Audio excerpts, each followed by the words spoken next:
For my Least We Forget project, I chose Henry Ford.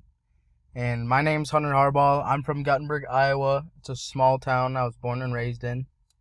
And this biography is based off of Henry Ford, off of History.com. So a quote that I chose was, "Coming together is a beginning, staying together is a process, and working together is success." I thought this was kind of funny because throughout his life, Henry Ford, he had a lot of anti-union antics and everything, and this quote kind of just goes against what he kind of resembled. In Henry's younger life, Henry was born in 1863. His parents were William and Mary Ford. And when Henry was only 16 years old, he went to Detroit, Michigan, where he worked as a mechanist. After about 3 years, he returned to his hometown Dearborn and worked on his family farm while still continuing to operate and service steam engines and work occasional stints in Detroit factories.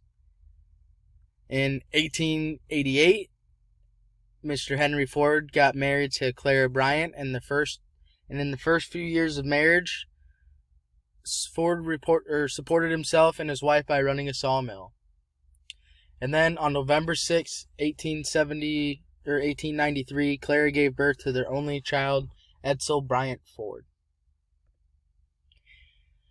Two of Henry's main accomplishments were in 1896, he completed what he called the quadricycle, which consisted of a light metal frame fitted with 4 bicycle wheels and powered by a 2-cylinder, 4-horsepower gasoline engine.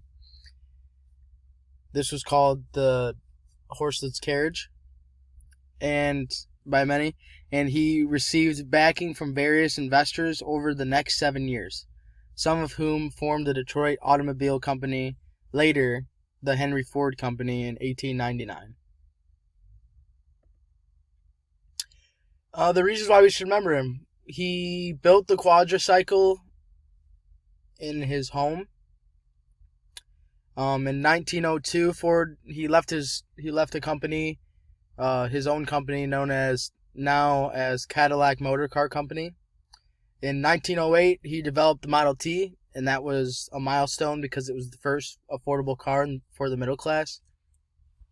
And he was also credited with improving the use of the assembly line by using a mechanized belt. Henry Ford, although is a great, he also had some kind of ugly views and such. So he had published an anti-Semitic writings called The International Jew. It had 4 volumes, as you can see here on the right.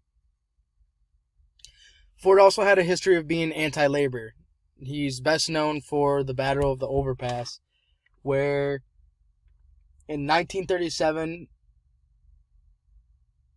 he faced UAW organization with the Battle of the Overpass at the Rugg plant, which the National Relations Board ordered Ford to stop interfering with union organization. And in 1938, he accepted the Grand Cross of the German Eagle, the Nazi regime's highest medal for a foreigner. And in 1943, his son, Ford Edsel, had died. Here's a little video.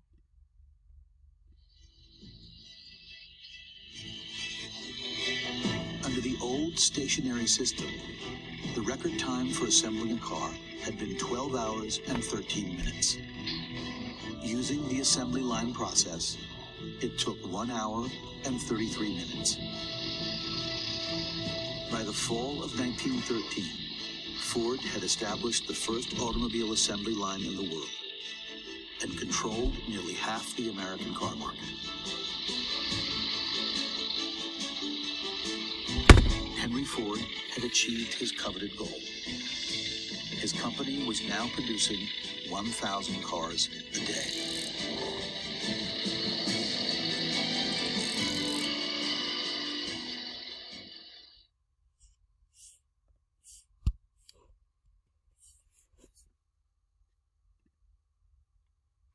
And Henry had died at his Dearborn home at 83 years old. A little bit about my source was the history.com. The title was Henry Ford. The author was history.com editors. It was published in 2000 November 9th. It was by A&E Television Networks, and the video, that is the link for the video. Thank you very much for watching, and I hope you found that this was interesting.